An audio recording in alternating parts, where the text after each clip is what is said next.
Gimana dia tetap melampaui keputusasaan itu. Karena aku nulis di Kompas itu sejak tahun 85. Dan tiap minggu aku itu belum ada email, adanya Pak Pos. Tiap minggu itu Pak Pos pasti datang, dan teman-teman kontrakanku di Bandung di Jalan Tubagus Ismail Dalam sudah hafal kalau sore suka duduk-duduk di teras. Pasti kalau ada Pak Pos datang, pasti kembalikan tulisan. Dan aku diketawain. 3 tahun, hampir tiap minggu. 3 tahun, akhirnya Januari tanggal 17 Januari 1988 tulisanku dimuat di Kompas.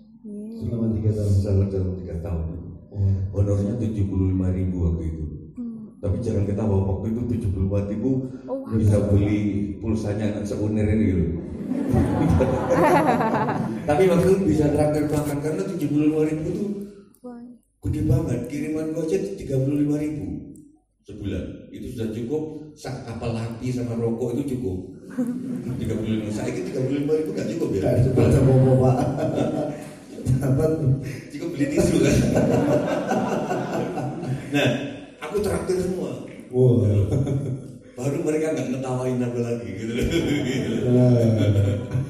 Oke, baik. Oke, baik. Tepuk tangan dulu, paling kencang lagi yang rumah. Lebih kencang lagi.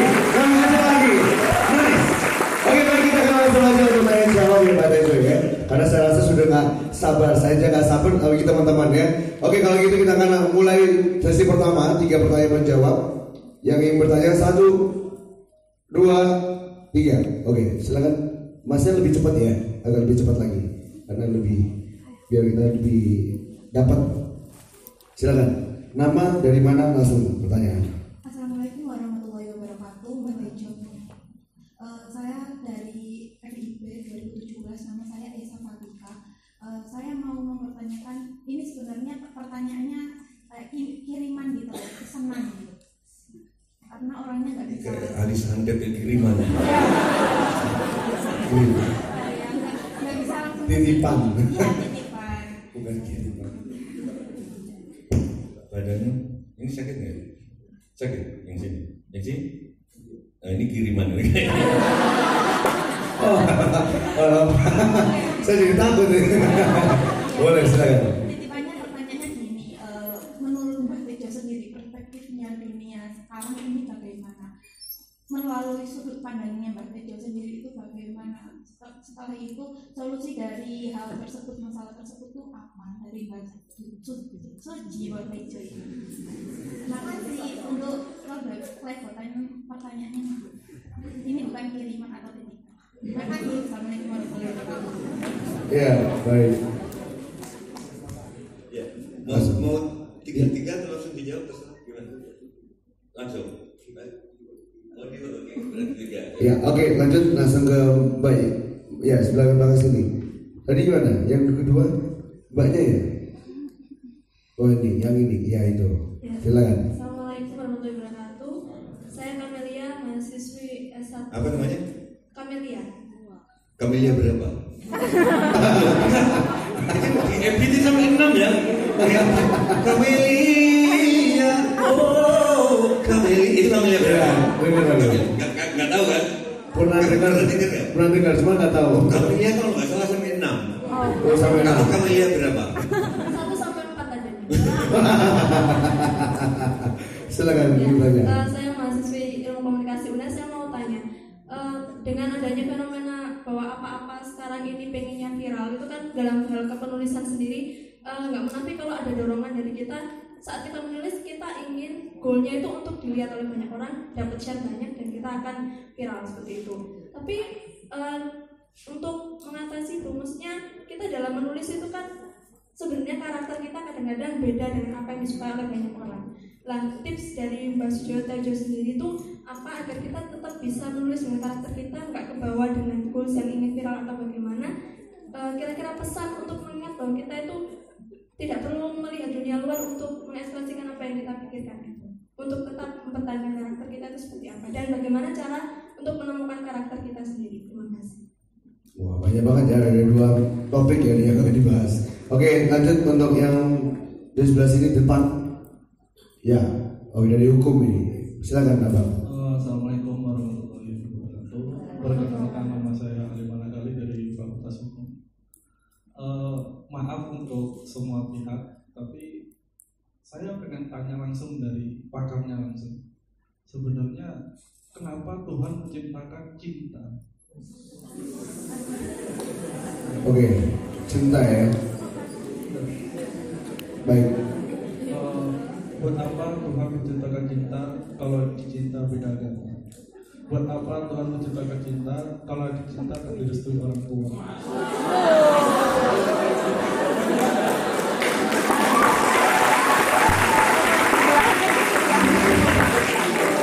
Buat apa Tuhan menciptakan cinta kalau cinta milik orang lain?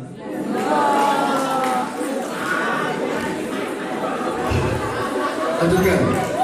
Oke. Tuhan menciptakan cinta kalau cinta mengkhianati janji.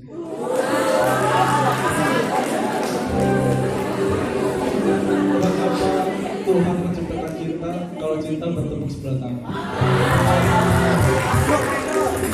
Buat apa Tuhan menciptakan cinta kalau akhirnya saling membenci? Bang Tejo, mengapa saya setiap mencintai seorang wanita yang benar-benar saya seriusin, menaruh harapan besar kepada dia? Mengapa Tuhan mengambil begitu saja? Mengapa Tuhan jahat sama saya?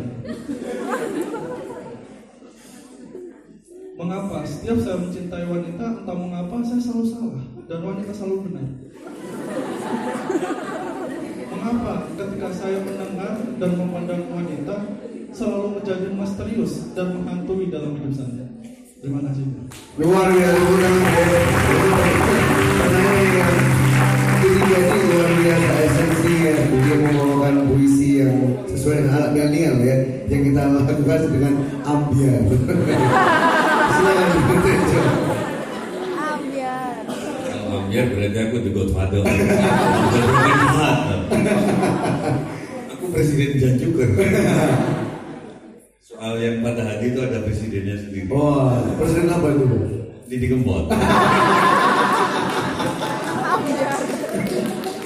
Kalau presiden yang merasuki itu ada sendiri. Ada. Siapa tuh Pak? Didi Kempot juga. Apa lagi? TikTok itu. Entah Ini saya betul dari Pak Tejo. Ternyata Pak Tejo juga mengikuti ya. Baik.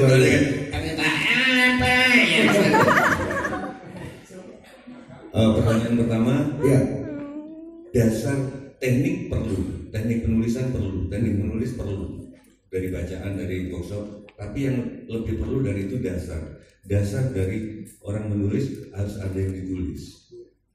Nah, ada yang ditulis kalau dia ada point of view yang khas melihat dunia. Kalau yang kamu lihat seperti orang lain melihat, buat apa menulis? Karena tidak akan memperkaya pembaca. Jadi banyak orang bukan baca teknik-teknik menulis, itu penting itu, tapi nanti kalau kalian sudah mulai menulis dan sudah nyari bandingan-bandingan gimana sih orang lain menulis. Tapi harus mulai menulis karena ada yang ingin kalian tulis. Nah, yang ingin kalian tulis bagaimana melihat dunia dari sisi lain. Aku melihat ini dari sisi sini kan, melihat kalian. Aku punya alasan untuk menulis. Kalau Kevin coba, Ya. Kevin di sini Kevin. Oke, baik. Kevin juga dari sini, dia nggak punya alasan untuk menulis karena aku sudah menulis. Kevin harus lihat dari sana. Dia mendapatkan pasti beda. Iya. Karena kalian membaca karyaku, membaca karya Kevin, hidup kalian diberkaya, terus kalian menulis lagi dari sisi yang mungkin dari atas sana gitu.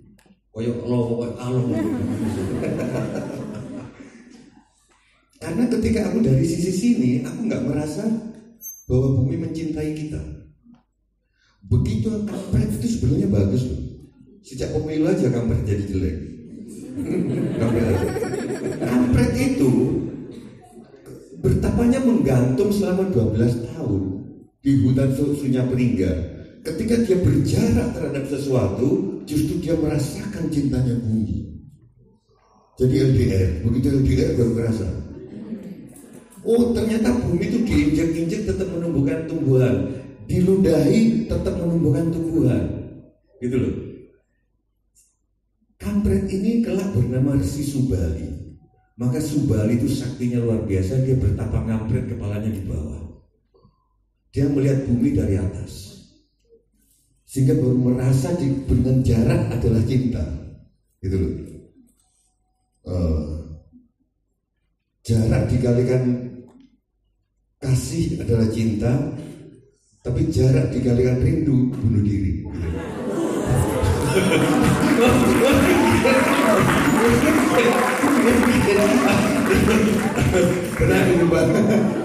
Sehingga terus bumi pertiwi akhirnya pesan, hei Subali, selama kamu aku kasih pancasonya, selama kamu matimu masih hinggap di bumi, kamu akan hidup lagi. Resi Subali diwayang gitu. Jadi dia point of view-nya di situ. Jadi, nah, aku akan menceritakan diriku sendiri. Aku sekarang ngomong di TV, ngomong di sini juga, ngomong point of view-ku adalah berdasarkan sastra Jendra yang kalau kalian ikut metu selalu ada hashtag sastra Jendra, yaitu kemampuan untuk melihat paradoks. Bagaimana kita tersenyum untuk melihat paradoks seluruh semesta, karena di semesta ini nggak ada satupun yang nggak paradoks. Apa yang dibacakan oleh siapa? Mas Andi, itu adalah paradoks-paradoks.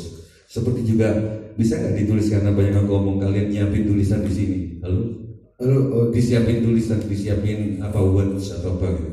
Dibuat buka wordnya aja bikin. Jadi buka word ya sama ketik ya.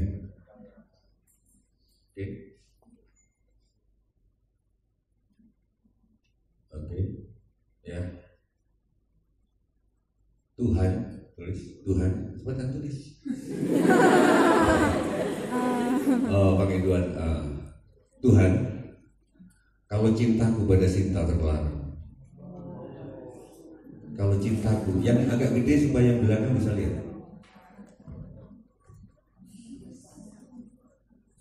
Ya, Tuhan, kegedean. Tuhan, kalau cintaku pada Sinta terlarang. Sintanya udah gede kan? Nggak pakai TH, itu Sinta.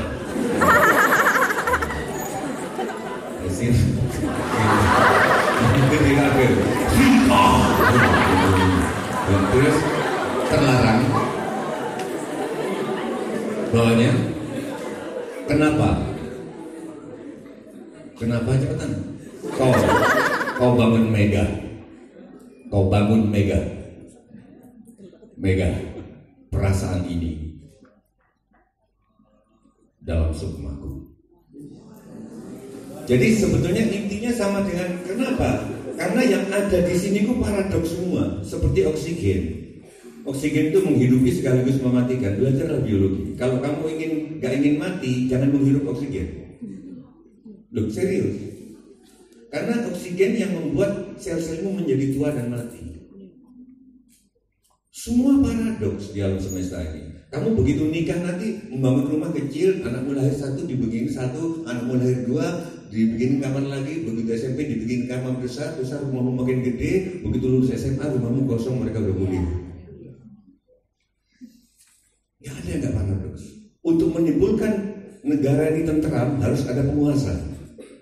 Negara tanpa penguasa kacau. Tapi untuk melahirkan penguasa harus lewat pemilu, kontok-kontokan dan berdarah-darah.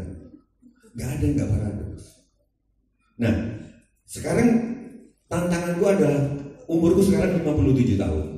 Kalian harus akan menunggu 57 tahun dulu untuk mencapai kesadaranku atau enggak?